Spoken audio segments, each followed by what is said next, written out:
Hello. आजपासून आपण इलेक्ट्रोमॅग्नेटिझमच्या सेक्शनला start करतोय. ठीक आहे. इलेक्ट्रोमॅग्नेटिझम हा इलेक्ट्रोस्टॅटिक, परत current, electricity, moving charge and magnetism, त्यानंतर मॅग्नेटिक मटेरियल, EMI, AC हा एवढा मोठा सेक्शन आहे. एकदम थोडक्यात जर का डिस्कस करायचं म्हटलं तर फर्स्ट जो टॉपिक आहे जो आत्ता आपण स्टार्ट करतोय इलेक्ट्रोस्टॅटिक्स, तर इथं चार्ज कसा आहे आपला स्टेशनरी आहे, एका जागेवरती थांबलाय. त्यानंतर जो पुढचा टॉपिक आहे तो करंट इलेक्ट्रिसिटी आहे. करंट इलेक्ट्रिसिटीमध्ये काय होतं तर चार्ज मोशनमध्ये जातो, rate of flow of charge, त्यालाच काय म्हणतो आपण करंट. नेक्स्ट जो टॉपिक आहे त्याच्यामध्ये आपल्याला करंटमुळं मॅग्नेटिक फील्ड कसं तयार होतं याच्यावरती डिस्कशन करायचं आहे. पुढचा topic magnetic material. Magnetic material discuss करताना आपल्याला मॅग्नेटिझमच्या प्रॉपर्टीज डिस्कस करायचे आहेत. ठीक आहे. त्यानंतर EMI. पाठीमागच्या टॉपिकमध्ये आपण काय डिस्कस केलं होतं की करंटमुळं मॅग्नेटिक फील्ड कसं तयार होतं. EMI, मॅग्नेटिक फील्डमुळं करंट तयार होऊ शकतो का, किंवा करंट इंड्यूस होऊ शकतो का. ठीक आहे, तो. आणि लास्ट वन इज AC, म्हणजे आपण घरामध्ये वापरतो तो करंट, अल्टरनेटिंग करंट. हा असा सेक्शन आहे. ठीक आहे. आपण डिस्कशन चाललेलं आहे आपलं 12th, बट आपण ज्यावेळेस इलेक्ट्रोस्टॅटिक विषयी गप्पा मारायला जातो, इलेक्ट्रोस्टॅटिक्स,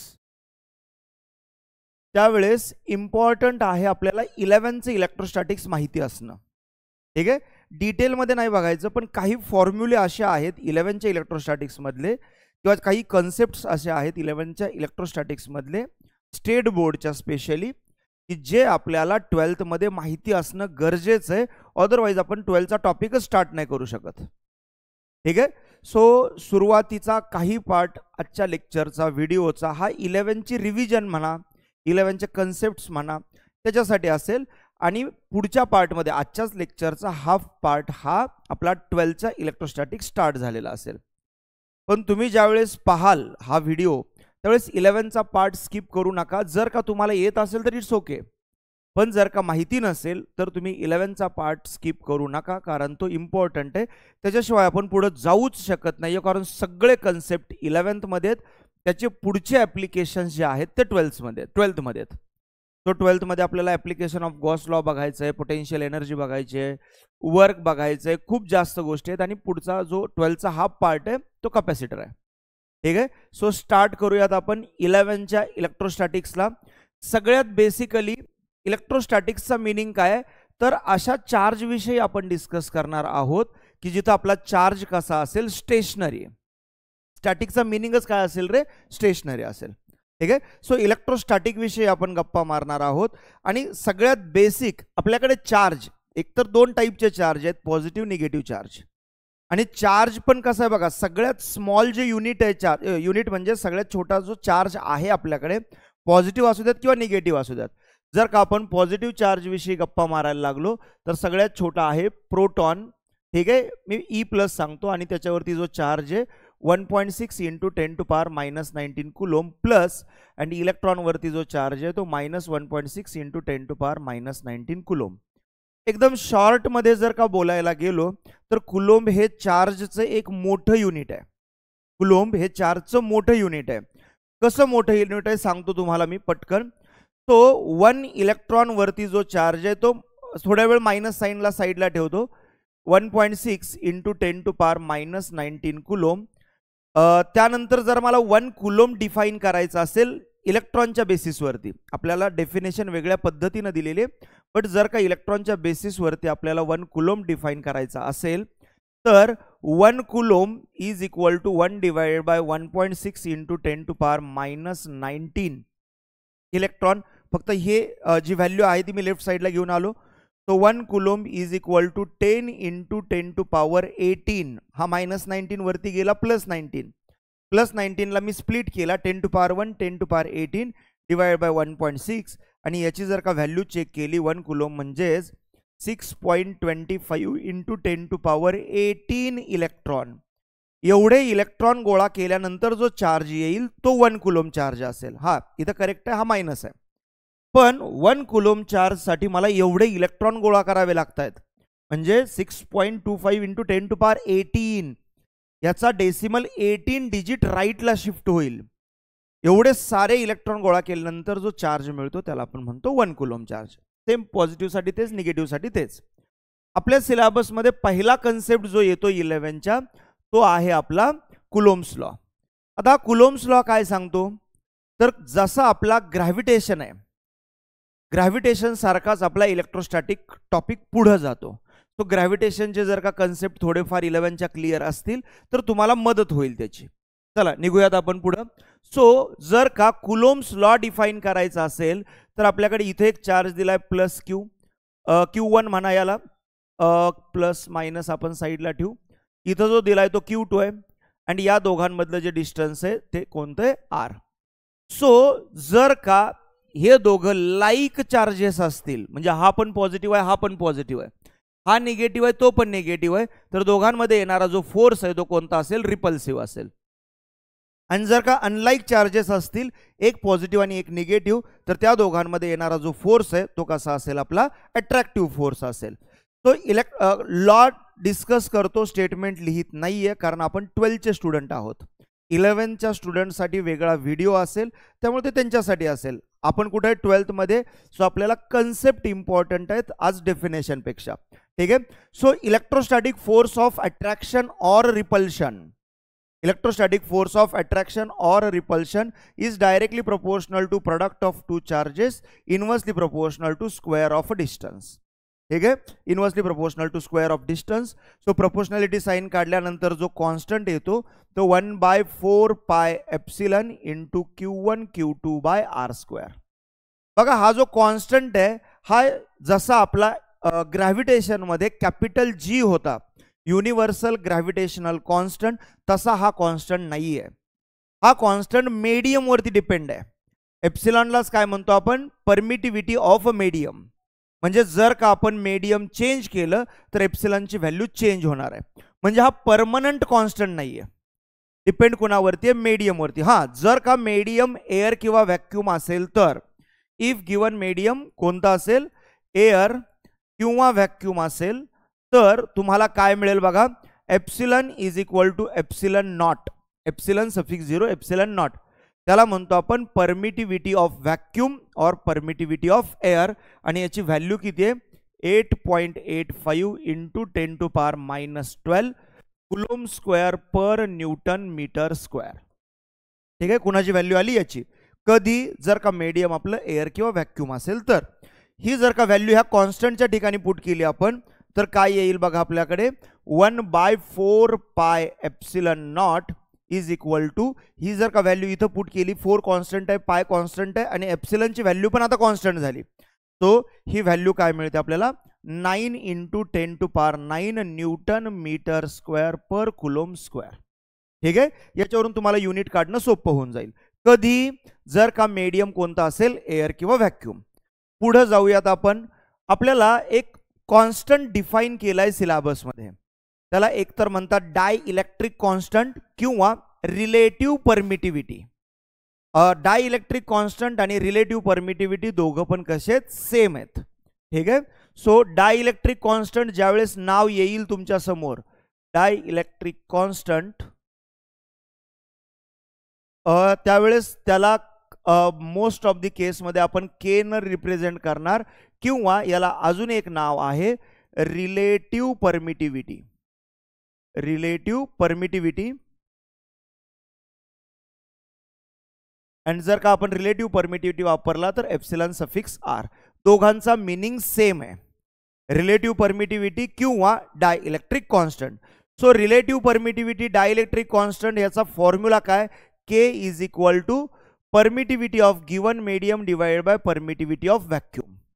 ठीक आहे. जर का मीडियम आपलं एअर किंवा व्हॅक्यूम असेल तर एप्सिलॉन नॉट येणार, पण जर का मीडियम वेगळा असेल तर त्यासाठी जनरलच टर्म वापरावी लागेल ना. ठीक आहे. सो यालाच आपण काय म्हणू शकतो, एप्सिलॉन सफिक्स आर. म्हणजे जर का बघा आपल्याला एक गिवन मीडियम आहे, समजा वॉटर दिलंय, अजून काहीतरी वेगळं दिलंय, तर त्या केसमध्ये एप्सिलॉनची व्हॅल्यू एप्सिलॉन नॉट येणार नाही. एप्सिलॉनची व्हॅल्यू काहीतरी वेगळे असेल म्हणून आपण त्याला एप्सिलॉन म्हटलंय. तो रिलेटिव्ह परमिटिव्हिटी म्हणजेच काय, परमिटिव्हिटी ऑफ गिवन मीडियम. समजा जर का मला वॉटर दिलंय तर permittivity of water divide by permittivity of air. जर का गिवन मीडियमच एअर किंवा व्हॅक्यूम असेल तर, जर का गिवन मीडियमच जर का एअर किंवा व्हॅक्यूम असेल, for if given medium is air, then epsilon is equal to epsilon naught. जर का मीडियम एअर असेल तर epsilon is equal to epsilon naught. Therefore K is equal to काय आला रे, epsilon divided by epsilon naught is equal to, एप्सिलॉनची value किती आली, epsilon naught by epsilon naught, answer किती आलं 1. So K is equal to किती झाला आपला 1. कधी, जर का मीडियम आपलं गिवन एअर किंवा व्हॅक्यूम असेल तर. ठीक आहे, जरा ह्या फॉर्म्युल्याला परत एकदा रिराईट करतो. काय मिळेल रे आपल्याला, बोला फटाफट. तर epsilon is equal to K epsilon naught, आणि याला उचला बघा, याला इकडे घेऊन गेलो, याला उचला आणि इथं टाका. तो force F in any medium is equal to 1/4 pi epsilon naught K into Q1 Q2 by R square. ठीक आहे, हा फोर्स कुठला आहे, गिवन मीडियम मधला.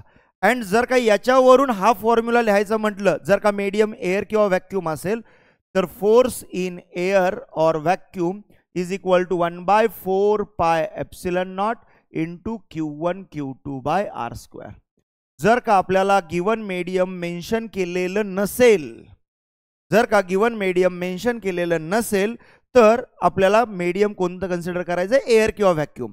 मेन्शन केलेलं असेल तर हे तुम्ही बघा ना, जर का तुम्ही म्हणाल सर गिवन मीडियमच आमचे एअर असेल तर, एअर साठी के ची व्हॅल्यू किती आली आपली 1. के ची व्हॅल्यू जर का 1 पुट केली तर तुम्हाला फोर्स इन एअर मिळाला. क्लिअर होतंय, निघायचं पुढं. त्यानंतर आपल्या सिलेबसमध्ये बघा, म्हणजे ह्या सगळ्या गप्पांचा मीनिंग काय आहे. जर का आपल्याकडे 2 चार्ज आहेत, 2 चार्ज मधलं डिस्टन्स चेंज केलंय का, या 2 फॉर्म्युल्यामध्ये नाहीये. दोन्ही चार्जेस चेंज केलेत का, नाहीयेत. 2 चार्ज चेंज केले नाहीत, दोघांमध्ये डिस्टन्स नाही चेंज केलं, पण हे 2 चार्जेस सुरुवातीला एअर मध्ये होते, त्यांना उचललं आणि दुसऱ्या एका वेगळ्या मीडियम मध्ये नेलं. फॉर एक्झाम्पल केरोसिन आहे, तर तिथं फोर्स सेम असेल का, दोघांमध्ये एक्सपिरियन्स होणारा जो फोर्स आहे तो सेम असेल का डिफरंट असेल, तर डिफरंट, कारण मीडियम चेंज झाले आणि मीडियम चेंज झालं की के ची व्हॅल्यू काय होणार आहे, चेंज. सो फोर्स एक्सपिरियन्स जो होणार आहे तो काय होईल, चेंज होईल. क्लिअर आहे. हा जो फोर्स आहे कसा आहे, directly proportional to product of magnitude of 2 charges and inversely proportional to square of distance. Clear आहे.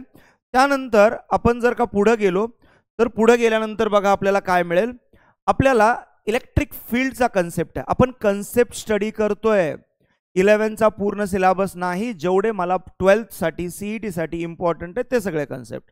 ठीक आहे. इलेक्ट्रिक फील्ड, जर का आपण इलेक्ट्रिक फील्डचं डिस्कशन करायला गेलो तर ऍक्च्युली इलेक्ट्रिक फील्ड काय आहे, थोडासा नॉर्मली फील घेऊयात आपण इलेक्ट्रिक फील्डचा. इलेक्ट्रिक फील्ड एक फील्ड तयार केलंय. म्हणजे एक छोटंसं एक्झाम्पल कायम स्टुडंट्सना सांगतो की एखाद्याचं समजा एक वाईट एक्झाम्पल घ्या की एखादा कोबरा आहे, नाग आहे, नाग कोबरा.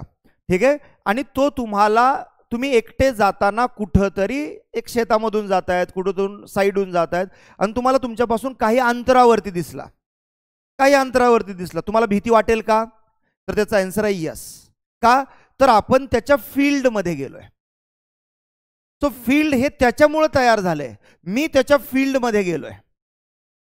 म्हणजे तो जर का एक चार्ज असेल आणि मी दुसरा चार्ज आहे, तर माझ्यामुळे ते फील्ड तयार नाही झालेलं, फील्ड त्याच्या स्वतःमुळे तयार झाले, त्या चार्जमुळे, त्या फील्डमध्ये मी गेलोय. क्लिअर आहे. म्हणजे फॉर एक्झाम्पल इथे एक मेन चार्ज आहे Q, आणि ह्या Qच्या सराउंडिंगला त्याचं स्वतःचं एक फील्ड आहे. फक्त जर का मी त्याच्या फील्डमध्ये गेलो तर मला फोर्स एक्सपिरियन्स होईल. तो जो कोबरा होता त्याच्या सराउंडिंगला त्याचं फील्ड होतं ना, तो जन्मल्यापासून आहे त्याच्या सराउंडिंगला, पण मी आज त्याच्या फील्डमध्ये गेलोय ना, त्यामुळे मला भीती वाटायला लागली. सिमिलरली ह्या चार्जचं जे फील्ड आहे त्याच्या सराउंडिंगला ते कायम असणार आहे. ते फील्ड तयार करण्यात बाहेरून जर का एखादा दुसरा चार्ज आणला, टेस्ट चार्ज, तर याचा रोल असणार आहे का, नाही. ते फील्ड त्याला फील होईल, त्याला जाणवल तिथं काहीतरी फील्ड आहे. ठीक आहे. समजा आपण काहीतरी डिस्टन्स वरती गेलोय R, किती डिस्टन्सवरती गेलोय? आर. आर डिस्टन्सवरती याचं फील्ड ऑलरेडी होतं, त्या फील्डमध्ये हा दुसरा चार्ज जाऊन पडला आणि तो चार्ज कोणता आपला? Q naught. क्लिअर आहे? सो इलेक्ट्रिक फील्डचा फॉर्म्युला काय बघा, electric field is equal to force experienced by test charge. तुम्ही म्हणाल सर आत्ताच म्हटला होता तुम्ही, काय म्हटला होता की जर का तुम्ही ह्याचा रोलच नाहीये तर तो मग फॉर्म्युल्यामध्ये कसं काय आलाय? फॉर्म्युल्यामध्ये आला, तो दिसायला दिसतोय फॉर्म्युल्यामध्ये, पण ऍक्च्युली तो फॉर्म्युल्यामध्ये नाहीये. सांगतो चला. जर का आपण हे मीडियम या दोघांमधलं एअर कन्सिडर केलं तर फोर्सचा फॉर्म्युला काय तयार झाला? 1/4 pi epsilon naught into Q naught by R square into हा काय रे बघा, आता हा फोर्सचा फॉर्म्युला झाला, पण हा क्यू नॉट खाली आहे, इंटू 1/क्यू naught. Q naught get cancel. So electric फील्डचा formula 1/4 pi epsilon naught into Q by R square. ठीक आहे. हा इलेक्ट्रिक फील्ड कुठं होतं? आर डिस्टन्स वरती. तिथं बाहेरून एक चार्ज आला, तो कशासाठी आणला? याला म्हणतानाच काय म्हणतो आपण? Test charge. ठीक आहे, यालाच काय म्हणतो आपण? Test charge. म्हणजे याचं फील्ड ऑलरेडी होतं, पण काय झालं की या फील्डमध्ये बाहेरून एक चार्ज आला आणि तो बाहेरून जो चार्ज आला ते फील्ड काय झालं? त्याला फील झालं. ठीक आहे. सो इलेक्ट्रिक फील्डचा हा फॉर्म्युला मिळाला. जर का तुम्ही याचं युनिट शोधायला गेला तर फोर्सचं युनिट काय मिळालं रे आपल्याला? कुलोम. सॉरी, फोर्सचं युनिट काय मिळालं? न्यूटन. आणि चार्जचं काय मिळालं? कुलोम. सो युनिट काय मिळालं आपल्याला? न्यूटन पर कुलोम. अजून इलेक्ट्रिक फील्डचं युनिट आहे, आपण हळूहळू पुढे जाईल तसं बघूयात. त्यानंतर आपल्याला इलेक्ट्रिक फील्डचा कन्सेप्ट झाल्यानंतर आपल्याला जे मिळतं ते कन्सेप्ट थोडासा पुढे जाऊन अजून एक्स्ट्रा मिळतं, electric lines of forces. Actually काय आहे की आता आपण सध्या गप्पा मारले की हे चार्ज जो आहे तो काहीतरी फील्ड तयार करतोय, त्या फील्डमध्ये दुसरीकडनं कोणीतरी येतंय. ऍक्च्युली हे फील्ड दाखवणं मुश्किल आहे ना. मी तुम्हाला मागाशी एक्झाम्पल कोणतं सांगितलं? कोब्रा. तो कोब्रा जर का शेजारी आहे, मला भीती वाटतीये, पण जर का कोणीतरी सांगितलं की ती दाखव बरं, रिप्रेझेंट कर, आपण घाबरलोय याच्यावरून दिसेल, पण ते फील्ड आपल्याला थोडीच दिसणार आहे. सिमिलरली इलेक्ट्रिक फील्ड पण डोळ्यांना दिसणार आहे का? नाहीये. सो ती दाखवण्याची एक पद्धत आहे, त्याला एक मेथड बनवली आहे. बस ती एक लाईननं रिप्रेझेंट केला जातो. असंच फील्ड असायला पाहिजे का? बिलकुल नाही. आणि मग त्यासाठी तो कन्सेप्ट आला पुढं, तो electric lines of forces. Electric lines of forces. तो इलेक्ट्रिक लाईन्स ऑफ फोर्सेस काय आहे? रिप्रेझेंट करायची मेथड आहे. मेथड कशी आहे? जर का समजा आपण पॉझिटिव्ह चार्ज विषयी बोलत असेल, कुणाविषयी बोलतोय आपण? Positive charge. तर electric field lines generate from positive charge, and जर का निगेटिव्ह चार्ज असेल तर तिथं त्या जाऊन एंड होतील. Electric lines of forces generate होताना आणि एंड होताना always perpendicular to the surface. ठीक आहे. म्हणजे जर का इथून बाहेर पडत असतील तर त्या बाहेर कशा पडतील? Radially outward.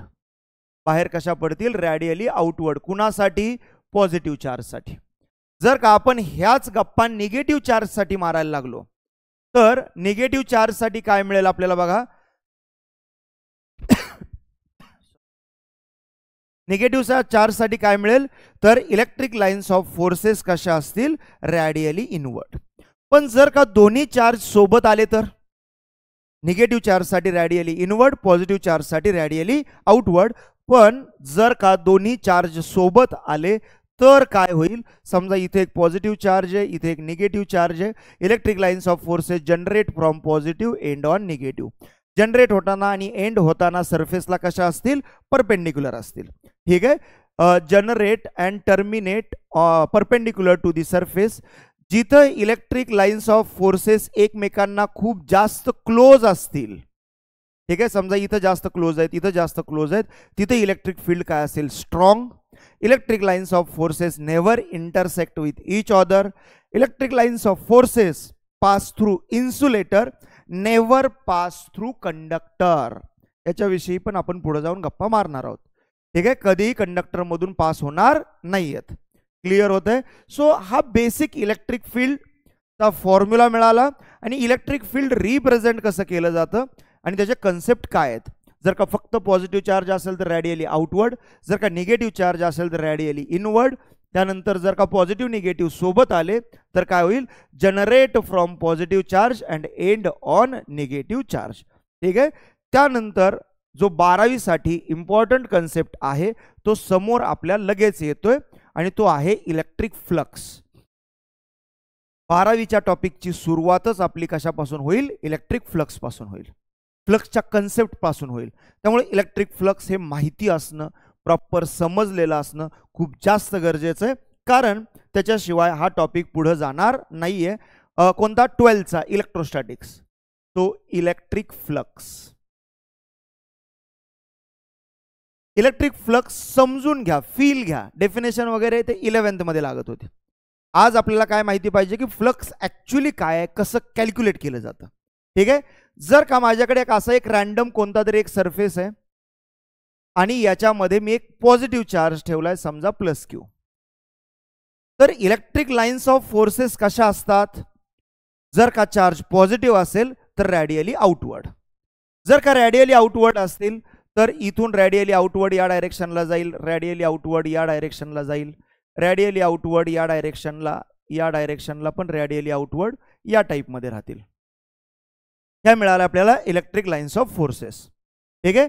अँड याची जी फील्ड इंटेन्सिटी आहे, इलेक्ट्रिक फील्ड इंटेन्सिटी, आपण याला ई बार म्हणू.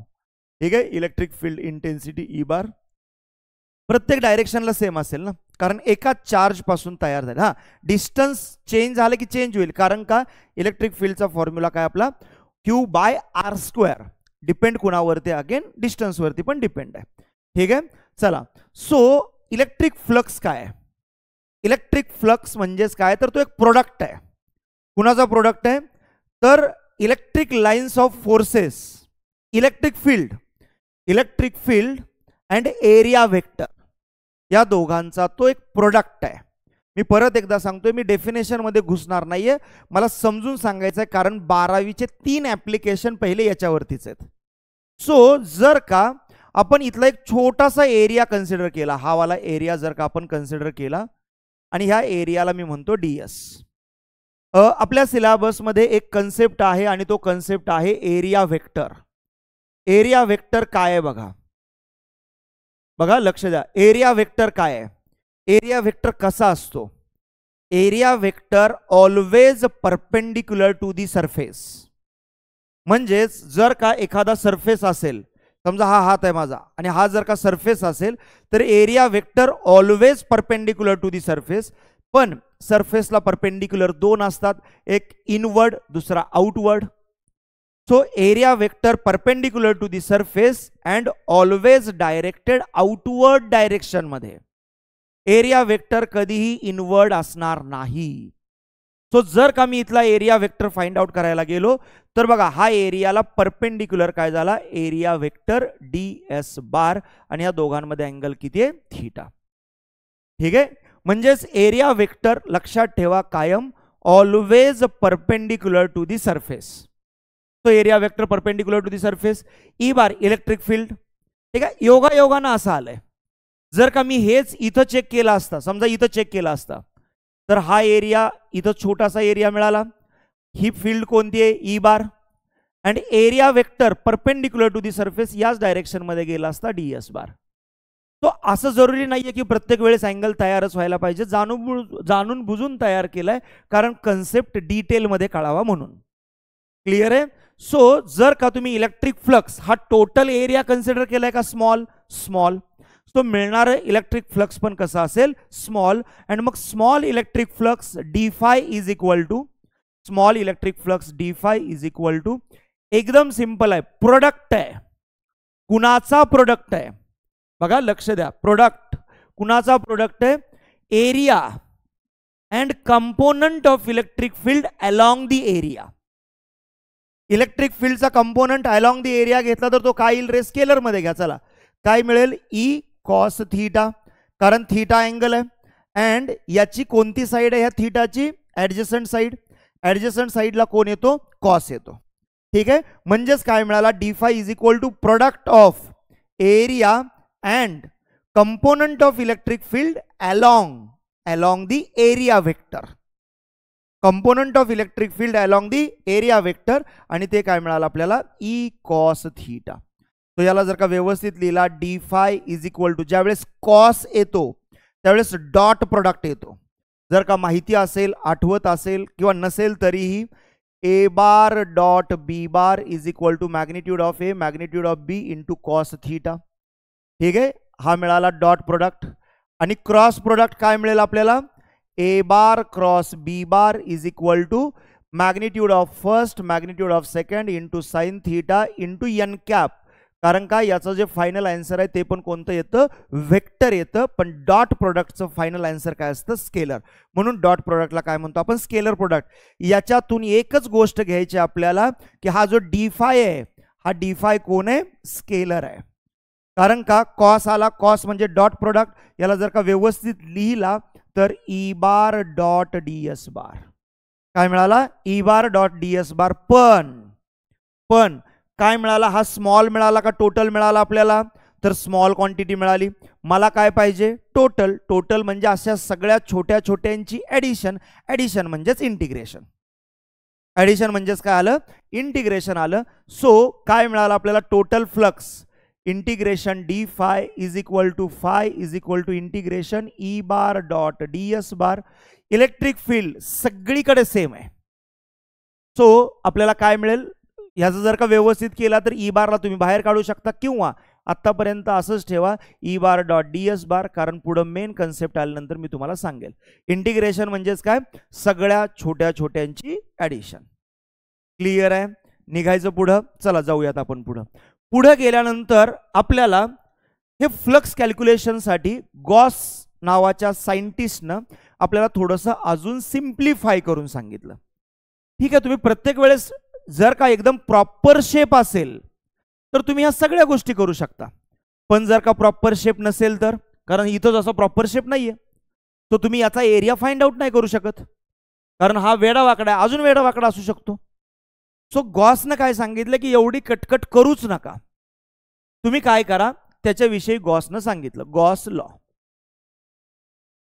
गॉस लॉ मध्ये काय सांगितलंय बघा. फॉर एक्झाम्पल तुमच्याकडे एक नाही खूप सारे चार्जेस आहेत. इथं तर एक होता, तुमच्याकडे खूप सारे चार्जेस आहेत. म्हणजेच plus Q1 minus Q2 plus Q3 plus Q4 and minus Q5 असे खूप सारे चार्जेस आहेत. त्याने सांगितलं की तुम्हाला किती चार्ज विषयी गप्पा मारायचे ते तुम्ही ठरवा, आणि ते ठरवल्यानंतर ना तुम्ही त्याला एनक्लोज करा एका सरफेसमध्ये. ठीक आहे, कोणतंही तुम्हाला जे पाहिजे ते घ्या, फक्त काय करा, एनक्लोज करा. मला एक्सपेक्टेड होते की पहिले 4 चार्जेस, 5व्या चार्ज विषयी मला गप्पा मारायच्या नव्हत्या. ठीक आहे, सो गॉसनं काय सांगितलं, एकदम सिंपल आहे. तर total electric flux over a closed surface compulsory कसा पाहिजे, क्लोज्ड. जर का क्लोज सरफेस नसेल तर तुम्ही गॉस लॉ अप्लाय करू शकत नाही, वापरू शकत नाहीये. ठीक आहे, so total electric flux phi over closed surface is equal to, गॉसने एकदम सिंपल करून सांगितलं, is equal to total charge enclosed by the surface divided by epsilon naught. बस. तो म्हणला की काय डायग्राम बनवायची गरज नाही, काय नाही. फक्त कंडिशन काय आहे, ज्या चार्ज विषयी आपण गप्पा मारतोय तो चार्ज कसा पाहिजे, आतमध्ये कुणाच्या, क्लोज सरफेसच्या. चला याच्यावरून गप्पा मारू आपण. So phi over closed surface is equal to total charge enclosed by the surface. Total charge कोणता आहे, Q1 प्लस आहे, Q2 मायनस आहे, Q3 प्लस आहे, Q4 पण प्लस आहे, डिवायडेड बाय एप्सिलॉन नॉट. तुम्ही म्हणाल सर Q5 नाही, तो सरफेसच्या बाहेर आहे. तो चार्ज कंपल्सरी कुठं पाहिजे, inside the closed surface. Clear आहे. या दोघांवरती आपल्याला 12वीच्या लेसन मधले पहिले 3 ऍप्लिकेशन आहेत. हे जर का इलेक्ट्रिक फ्लक्सचा कन्सेप्ट क्लिअर असेल तर मी पुढे गेल्यानंतर या फॉर्म्युल्याला कसा घेणार, अकॉर्डिंग टू डेफिनेशन. याला कसा घेणार, अकॉर्डिंग टू डेफिनेशन. आणि जर का हा फॉर्म्युला वापरायची वेळ आली किंवा हा फॉर्म्युला, तर याला म्हणणार according to Gauss law. But दोन्ही गोष्टी आपल्याला काय कॅल्क्युलेशन करून देतात, electric flux. Electric flux scalar quantity आहे का वेक्टर क्वांटिटी आहे, तर ती क्वांटिटी आहे स्केलर. इलेक्ट्रिक फील्ड कोणती क्वांटिटी आहे, वेक्टर. फोर्स कोणती क्वांटिटी आहे, वेक्टर. क्लिअर आहे सगळ्यांना. चला निघूयात आपण पुढं. सो जर का पुढे गेलो तर आपल्याला 11 मधला अजून एक इम्पॉर्टंट कन्सेप्ट आहे इलेक्ट्रिक डायपोल. कोणता आहे, electric dipole. So electric dipole काय सांगतो बघा आपल्याला. इलेक्ट्रिक डायपोल जनरली याला पी न रिप्रेझेंट करतात, पी बार. इलेक्ट्रिक डायपोल ही कोणती क्वांटिटी आहे, तर वेक्टर क्वांटिटी. सो इलेक्ट्रिक डायपोलचा कन्सेप्ट काय, equal and opposite charges separated by 2L distance. मी डायरेक्ट परत एकदा, मी डेफिनेशन वरती जात नाहीये, मला कन्सेप्ट तुमच्या डोक्यात बसवून पुढे जायचंय. इलेक्ट्रिक डायपोल काय, तर इलेक्ट्रिक डायपोल म्हणजे equal and opposite charges separated by 2L distance. हे 2L डिस्टन्स काय आहे, हे डायपोल सापडतो कुठं, तर इलेक्ट्रिक डायपोल हा जनरली कुठं सापडतो, हा कुठं सापडतो ते बघा, व्यवस्थित लक्ष द्या. जर का तुम्ही तुमच्या केमिस्ट्री मधला पोलार मोलेक्यूल उचलला, पोलार मोलेक्यूल एक्झाम्पल म्हणून वॉटर घ्या. पोलार मोलेक्यूल मध्ये प्रॉब्लेम काय असतो, त्याच्यामध्ये समजा वॉटरचंच एक्झाम्पल घ्या. वॉटरमध्ये समजा 10 प्रोटॉन आहेत आणि 10 इलेक्ट्रॉन आहेत. प्रोटॉन आहेत म्हणजेच तेवढाच पॉझिटिव्ह चार्ज आहे जेवढा निगेटिव्ह चार्ज आहे. पण सेंटर ऑफ पॉझिटिव्ह चार्ज आणि सेंटर ऑफ निगेटिव्ह चार्ज हे एकमेकांवरती ओव्हरलॅप होत नाही. जर का सेंटर ऑफ पॉझिटिव्ह चार्ज आणि सेंटर ऑफ निगेटिव्ह चार्ज एकमेकांवरती ओव्हरलॅप होत नसेल, त्यांच्यामध्ये थोडंसं डिस्टन्स राहत असेल, तर म्हणजे हा पॉझिटिव्ह चार्ज हा निगेटिव्ह चार्ज, चार्ज तर सेम आहे. वॉटर मोलेक्यूल न्यूट्रल आहे कारण जेवढा पॉझिटिव्ह आहे तेवढाच निगेटिव्ह आहे. पण दोघांच्या सेंटर ऑफ पॉझिटिव्ह आणि सेंटर ऑफ निगेटिव्ह मध्ये काहीतरी गॅप आहे. ठीक आहे, काहीतरी गॅप आहे. म्हणजे एक चार्ज झाला समजा प्लस क्यू, दुसरा चार्ज झाला आपला मायनस क्यू, आणि ह्या दोघांमध्ये जो गॅप आहे, हे जे डिस्टन्स आहे, हे डिस्टन्स किती मिळालं तुम्हाला, 2L. म्हणजे हा सेंटर मिळाला. हो, म्हणजे याला म्हणतो आपण सेंटर ऑफ डायपोल. म्हणजेच सेंटर पासून हा किती डिस्टन्स वरती गेला, L, हा किती डिस्टन्स वरती गेला, L. मग electric dipole P is equal to दोघापैकी एकाची मॅग्निट्यूड, कारण जेवढा पॉझिटिव्ह आहे तेवढाच निगेटिव्ह आहे. तो दोघापैकी एकाची मॅग्निट्यूड, ती मॅग्निट्यूड किती आली, Q into distance between 2 is equal to काय मिळालं आपल्याला, इलेक्ट्रिक डायपोल. अगेन मी तुम्हाला काय सांगितलं, इलेक्ट्रिक डायपोल ही एक वेक्टर क्वांटिटी आहे. म्हणजेच P bar is equal to Q into 2L bar, Q into 2L bar, and electric dipole directed from negative to positive. लक्षात ठेवा व्यवस्थित, CET साठी कामाला येऊ शकतं. Electric dipole movement always directed from negative to positive. Clear आहे सगळ्यांना, negative to positive. So ही मिळाली आपल्याला इलेक्ट्रिक डायपोल मुवमेंट. ठीक आहे, चला निघूयात आपण पुढं. अँड 11च्या टॉपिक मधला लास्ट कन्सेप्ट. ठीक आहे, 11च्या टॉपिक मधला एकदम लास्ट कन्सेप्ट, आणि तो कन्सेप्ट असा आहे चार्ज डेन्सिटी. ठीक आहे, तो जो कन्सेप्ट आहे तो कोणता आहे, charge density, electric charge density. ठीक आहे, सो आपल्याकडे 3 टाईपच्या इलेक्ट्रिक चार्ज डेन्सिटी आहेत. Electric charge density, electric charge density, electric charge density. And पहिली जी आहे इलेक्ट्रिक चार्ज डेन्सिटी, त्याच्यामध्ये आपण बघतो linear charge density. Charge density, तो जर का आपण लिनियर चार्ज डेन्सिटी विषयी गप्पा मारायला गेलो तर ती रिप्रेझेंट केली जाते विथ लेटर लॅम्बडा. ठीक आहे, बघा पहिली तर गोष्ट 3 टाईपच्या बॉडी असतात आपल्याकडे. एकाला म्हणतो आपण linear, second one is a surface, third one is a volume. First body कोणती आली आपली, linear, second one is a surface, third one is a volume. So linear body आपण कुणाला म्हणणार, जर का वायर असेल, wire as compared with length, त्याची रेडियस निग्लिजिबल पाहिजे, म्हणजे स्मॉल पाहिजे. As compared with length, radius कशी पाहिजे, स्मॉल. त्या टाईपच्या बॉडीला कोणती बॉडी म्हणतो आपण, लिनियर बॉडी. ठीक आहे. म्हणजे समजा आपल्याकडे एक वायर दिली आणि या वायरवरती काहीतरी चार्ज स्टोअर केला, आपण पॉझिटिव्ह चार्ज घेऊ. ठीक आहे. आणि तो पॉझिटिव्ह चार्ज स्टोअर केल्यानंतर, ठीक आहे, याची लेंथ किती मिळाली मला, L. आणि त्याच्यावरती जो चार्ज ठेवलाय तो किती ठेवलाय, +Q. So linear charge density is equal to charge stored per unit length. Charge stored per unit length. तो युनिट काय आलं, कुलोम्ब पर मीटर. ठीक आहे. Linear charge density. Second one is a surface charge density. Surface charge density. तो surface charge density letter सिग्मानं रिप्रेझेंट केली जाते. ठीक आहे. Surface charge density. सरफेस कुणाला म्हणणार, एरियल बॉडी कुणाला म्हणणार. ठीक आहे. आपण जर का सरफेसचा विचार केला तर सरफेस कुणाला म्हणणार, as compared with area. As compared with area. जर का थिकनेस निग्लिजिबल असेल, म्हणजे आपल्या नोटबुकचं पेज, टेक्स्टबुकचं पेज, एरियाच्या कंपॅरिझनमध्ये थिकनेस कशी आहे आपली, निग्लिजिबल. या टाईपच्या बॉडीला कोणती म्हणतो आपण, बॉडी सरफेस किंवा एरियल बॉडी. अँड मग जर का या सरफेसवरती आपण जर का पॉझिटिव्ह चार्ज स्टोअर केलाय, हा चार्ज किती घेतला आपण, Q. एरिया किती घेतला आपण, A.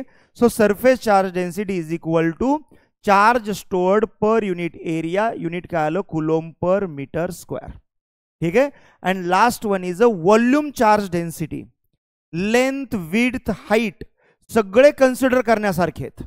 Length, width and height सगळे कन्सिडर करण्यासारखे आहेत. याला आपण म्हणतो कोणती, व्हॉल्यूम चार्ज डेन्सिटी. यालाच काय म्हणतो आपण, third, volume charge density. Volume charge density. आणि याला रिप्रेझेंट केला जातो लेटर रो. ठीक आहे. सो व्हॉल्यूम चार्ज डेन्सिटीचा मिनिंग काय, तर charge stored on given volume. जो व्हॉल्यूम दिलाय तुम्हाला त्याच्यावरती किती चार्ज स्टोअर केलाय. आणि मग त्याचा फॉर्म्युला काय आला, density is equal to volume charge density is equal to charge stored upon volume. Charge unit coulomb, volume's unit metre cube. So काय आला, coulomb per metre cube. Clear होतंय सगळ्यांना. सो आपल्याला हा 11चे कन्सेप्ट सगळे माहिती पाहिजेत.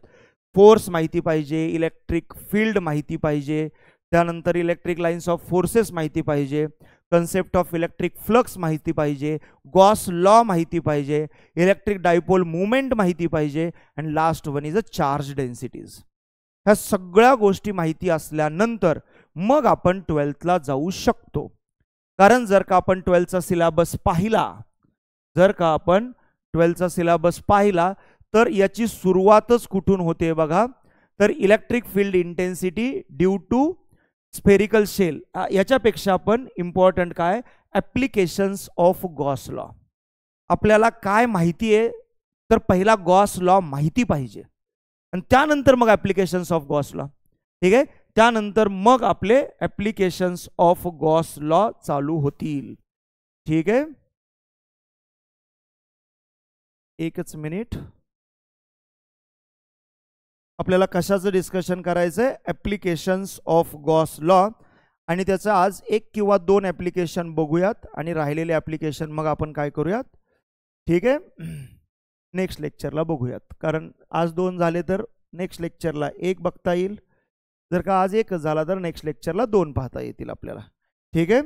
मुद्दाम मी टायटल सोबत जातोय कारण काय होतं की कन्फ्युजन होतं की सर हे टेक्स्टबुकमध्ये याचं टायटल काय आहे. So electric field intensity.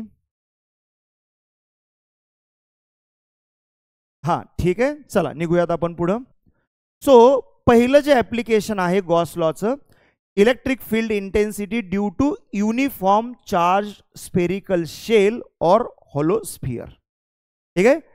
तो याच्याविषयी आपल्याला गप्पा मारायच्यात. आपल्याला काय दिलाय, कंडक्टिंग स्फिअर दिलाय, म्हणजे मेटल स्फिअर दिलाय आणि त्याच्यावरती काय केलंय, चार्ज स्टोअर केलाय. ठीक आहे. एक मेटल स्फिअर दिलाय आणि त्याच्यावरती चार्ज स्टोअर केलाय युनिफॉर्मली. ठीक आहे. सो जर का आपण हा कंडक्टिंग स्फिअर घेतला आणि ह्या कंडक्टिंग स्फिअरची रेडियस कन्सिडर करा कॅपिटल आर. ठीक आहे. रेडियस किती कन्सिडर केली, कॅपिटल आर कन्सिडर केली. त्यानंतर याच्यावरती काहीतरी चार्ज स्टोअर केलाय, हा प्लस चार्ज घ्या. ठीक आहे. आणि हा चार्ज किती कन्सिडर करतोय मी, क्यू. आपल्याला क्वेश्चन काय विचारलाय माहिती आहे का? आपल्याला क्वेश्चन असा विचारलेला आहे की स्मॉल आर डिस्टन्स वरती इलेक्ट्रिक फील्ड काय असेल. एकदम normal question. Electric field question जर का इथं मी हे लिहायचं म्हटलं, electric field intensity, electric field intensity at a distance small r from conducting sphere, conducting center of conducting sphere म्हणू आपण, from center of conducting sphere. हे किती डिस्टन्स वरती मला विचारले, स्मॉल आर डिस्टन्स वरती कंडक्टिंग स्फिअर पासून. ठीक आहे. सो जर का मला स्मॉल आर डिस्टन्स वरती कंडक्टिंग स्फिअर पासून electric field intensity find out करायची असेल तर, ठीक आहे, सो मला इथपासून काहीतरी डिस्टन्स वरती बाहेर जायचंय. किती डिस्टन्स वरती, स्मॉल आर. हा, कंडिशन अशी घ्या, small r greater than capital R. थोडा वेळ तरी आपण डिस्कस करतोय तोपर्यंत तरी. इम्पॉर्टंट काय आहे, 12वीचा पार्ट स्टार्ट झालाय. ठीक आहे. इम्पॉर्टंट काय, 12वीचा पार्ट स्टार्ट झालाय. आता एकदम क्वेश्चन नॉर्मल आहे.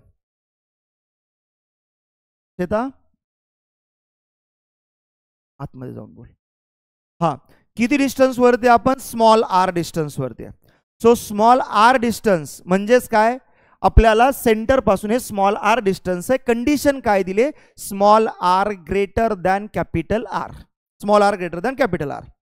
आता एकदम शांतपणे नॉर्मल विचार करा. माझ्याकडे एक मेटल स्फिअर आहे, त्याच्या सेंटर पासून मी आर डिस्टन्स जातोय, त्याच्या सेंटर पासून मी आर डिस्टन्स जातोय, त्याच्या सेंटर पासून आर डिस्टन्स जातोय. म्हणजेच मी कोणत्याही डायरेक्शनला आर डिस्टन्स वरती जाऊ शकतो. मी कोणत्याही डायरेक्शनला, म्हणजे मी या साईडला जाईल, या साईडला जाईल, या साईडला जाईल, या साईडला येईल, या साईडला येईल, कारण तो स्फिअर आहे ना. आणि मग जर का मी आर डिस्टन्स वरती जाऊ शकत असेल इन ऑल पॉसिबल डायरेक्शन, तर काय होईल, तर काय होईल, हे सगळे आर डिस्टन्स वरती जर का मी पॉइंट जॉईन केले, तर तुम्हाला तो सरफेस कसा मिळेल, सर्क्युलर मिळेल का स्फेरिकल मिळेल. बघा, मी पुढे जाऊ शकतो, मी इकडे येऊ शकतो, मी इकडे येऊ शकतो, मी इकडे येऊ शकतो. किती डिस्टन्स वरती जातोय, आर. म्हणजे मला जो सरफेस मिळणार आहे तो कसा सरफेस मिळेल, आपल्याला तो सरफेस कसा मिळेल, स्फेरिकल सरफेस मिळेल. म्हणजे आर डिस्टन्स वरचे जर का सगळेच पॉइंट जॉईन केले तर तो काय असेल रे, स्फिअर असेल. आणि मग जर का तो स्फिअर असेल तर मी याला डॉटेड सर्कलनं दाखवतो. ठीक आहे, क्लिअर होत आहे. सो जर का मी हा पहिला ओरिजिनल स्फिअर घेतला तर याला म्हणतो मी कंडक्टिंग स्फिअर. यालाच कोणता स्फिअर म्हणतो, कंडक्टिंग स्फिअर. आणि हा जो बाहेरचा स्फिअर आहे याला म्हणतो मी गॉसियन स्फिअर. ठीक आहे. चार्ज कुठं स्टोअर केलाय, कंडक्टिंग स्फिअर वरती. मला इलेक्ट्रिक फील्ड कुठं फाइंड आउट करायचंय, गॉसियन सरफेस वरती. जर का मला electric lines of forces find out, electric field find out करायचंय तर ह्या चार्ज पासून इलेक्ट्रिक लाइन्स ऑफ फोर्सेस मिळतील. आणि त्या ज्या इलेक्ट्रिक लाइन्स ऑफ फोर्सेस आहेत त्या कशा असतील रे, परपेंडिक्युलर टू दी सरफेस. म्हणजे बाहेर पडताना परपेंडिक्युलर टू दी सरफेस, इकडे बाहेर पडेल, इकडे बाहेर पडेल, इकडे बाहेर पडेल. आठवतंय का, जर का पॉझिटिव्ह चार्ज असेल तर रॅडियली आउटवर्ड. सो प्रत्येक ठिकाणी माझं इलेक्ट्रिक फील्ड काय असेल, ई बार. प्रत्येक ठिकाणी इलेक्ट्रिक फील्ड काय असेल आपलं, ई बार. सो जर का एक एक गोष्ट व्यवस्थित बघितली तर आर, कॅपिटल आर कोण आहे, radius of conducting sphere. Small r कोण आहे, radius of Gaussian sphere. Gaussian sphere कसा तयार झाला, कारण तिथं मला काय फाइंड आउट करायचंय, इलेक्ट्रिक फील्ड फाइंड आउट करायचंय. आणि ते सगळे पॉइंट जर का जॉईन केले मी तर तो स्फेरिकल शेप बनला. म्हणून आपण त्याला कोणता स्फिअर म्हणतो, गॉसियन स्फिअर. ठीक आहे. आणि याच्यावरती जो चार्ज स्टोअर केलाय तो स्टोअर केलेला चार्ज किती आहे, प्लस क्यू. हे सगळं जर का व्यवस्थित कळालं तर आपल्याकडे इलेक्ट्रिक फ्लक्सचे दोन कन्सेप्ट होते. पहिला कन्सेप्ट कोणता होता, according to definition of electric flux. दुसरा कोणता होता? According to Gauss law. Definition नुसार जर का मी गेलो, जर का फॉर एक्झाम्पल स्मॉल सरफेस इथं कन्सिडर केला, हा स्मॉल सरफेस डीएस, गॉसियन स्फिअरवरचा स्मॉल सरफेस कोणता मिळाला? डीएस. हे कोण मिळालं? Electric field. हा डीएस सरफेस आहे म्हणजे छोटासा एरिया आहे. आपल्याला तिथं काय लागत होता? Area vector. जर का मी एरिया वेक्टर बघायला गेलो तर एरिया वेक्टर कसा असतो? Perpendicular to the surface and radially outward. So perpendicular to the surface and radially outward तुम्हाला या डायरेक्शन मध्ये मिळाला आणि तो काय असेल रे? आपला डीएस बार. आता व्यवस्थित लक्ष द्या, ई बार अँड हा डीएस बार हे दोघं कसे चाललेत? Along same line.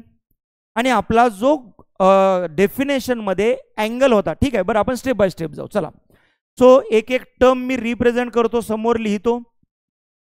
Plus Q काय रे? Total charge. प्लस क्यू काय आपल्याकडे? Total charge on a conducting sphere. Plus Q total charge on conducting sphere. Total charge on conducting sphere, ठीक आहे. Capital R. Radius of conducting sphere. Radius of conducting sphere. Small R. Radius of Gaussian sphere. Radius of Gaussian sphere. अजून कोणत्या terms आलेल्या आहेत तिथं? E electric field intensity. Electric field intensity,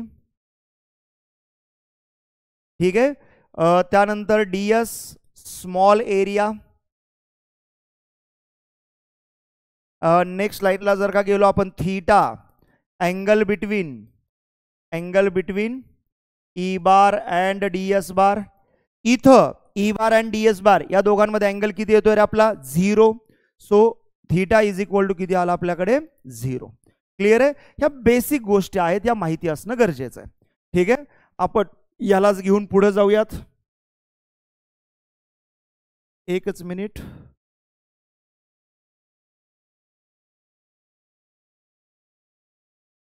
ठीक आहे. आपल्याला कारण हा स्फिअर आपल्या सोबत असणं गरजेचं आहे म्हणून मी पुढे जातो. बघा, ह्या आपण बेसिक गोष्टी लिहून घेतल्या. त्यानंतर इथं आलो. According to definition of electric flux. According to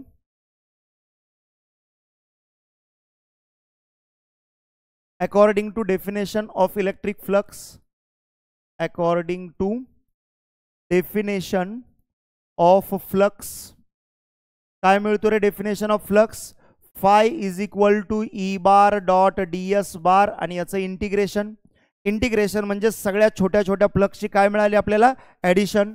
so याला थोडंसं व्यवस्थित लिहा. Phi is equal to integration E into ds into cos theta. कारण ज्यावेळेस डॉट प्रोडक्ट असेल त्यावेळेस कोण येतो? कॉस येतो, ठीक आहे. चला फटाफट. इलेक्ट्रिक फील्ड इंटेन्सिटी ऑल डायरेक्शनला कशी आहे? सेम, म्हणून ई कॉन्स्टंट बाहेर काढा.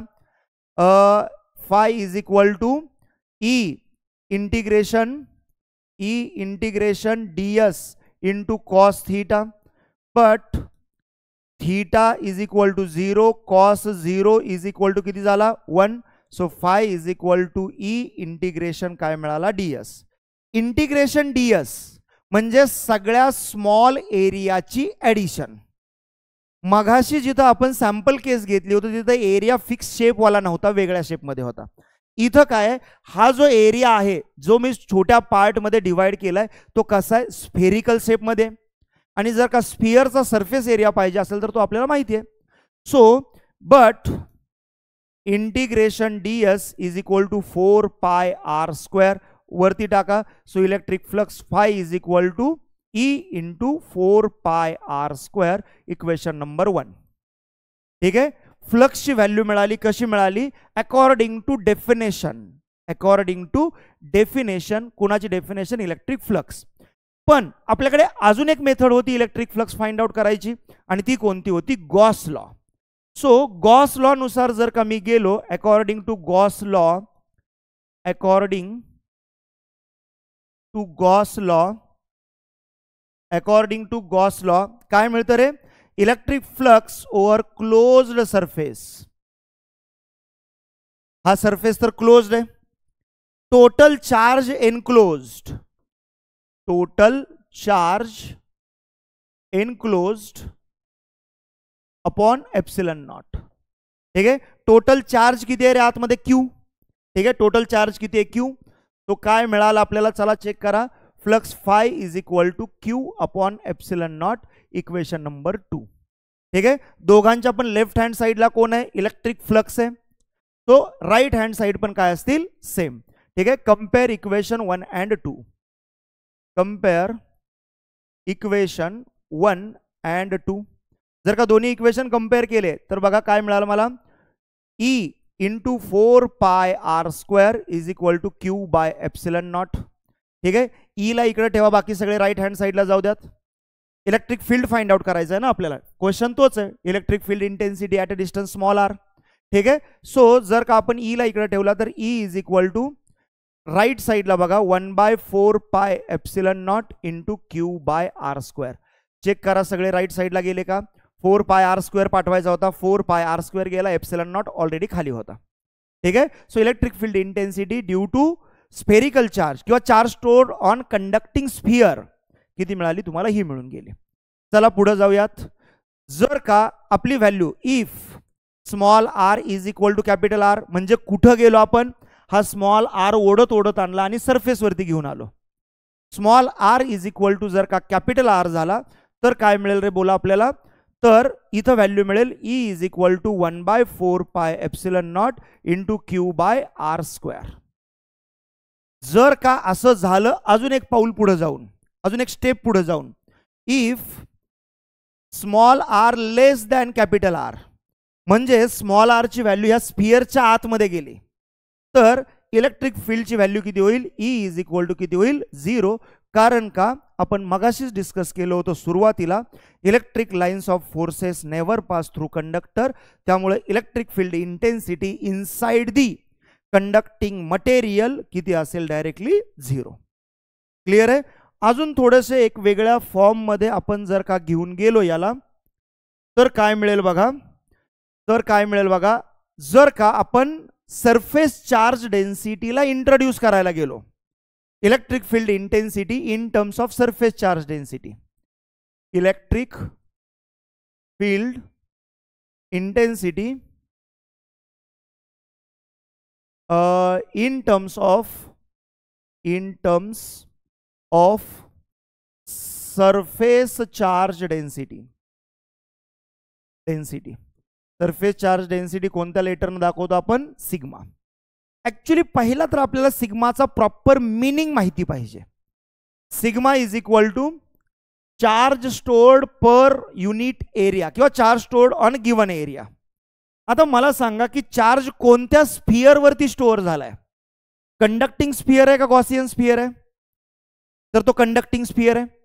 मग जो एरिया कन्सिडर करायचा आहे तो कंडक्टिंग करायचा का गॉसियनचा करायचा आहे, तर कंडक्टिंग स्फिअरचा. म्हणजेच इथं जो एरिया येणार आहे हा charge stored upon area, charge कोणत्या एरियावरती स्टोअर झालाय, तर आपला कोणता एरिया आहे, कंडक्टिंग स्फिअरचा एरिया. तुम्ही म्हणाल सर मग इथं जर का तुम्हाला तोच विचार करायचा होता तर मग इथं का हा एरिया घेतला, कारण हा छोटासा स्मॉल एरिया कोणत्या सरफेस वरती होता, गॉसियन, म्हणून इथं surface area 4 pi R square घेतला. इकडचा जो माझा एरिया आहे हा कोणता एरिया आहे, ज्याच्यावरती चार्ज स्टोअर झालाय, म्हणजेच तो कोणता सरफेस आहे, कंडक्टिंग सरफेस. म्हणजेच क्यू इज इक्वल टू काय मिळाला, sigma into 4 pi R square. ठीक आहे. सो इलेक्ट्रिक फील्ड इंटेन्सिटीचा जो फायनल फॉर्म्युला आला होता आपल्याकडे तो कोणता होता, E is equal to 1/4 pi epsilon naught q by R square, but E is equal to 1/4 pi epsilon naught into Q by R square. हे माहिती आहे, क्यू ची व्हॅल्यू याच्यात टाका. तो E is equal to 1/4 pi epsilon naught into Q कोण आहे, sigma into 4 pi R square divided by small r square. 4 पायला 4 पाय कॅन्सल झाला. So electric field intensity E is equal to sigma upon epsilon naught into राईटला कोण राहिला, r square by small r square.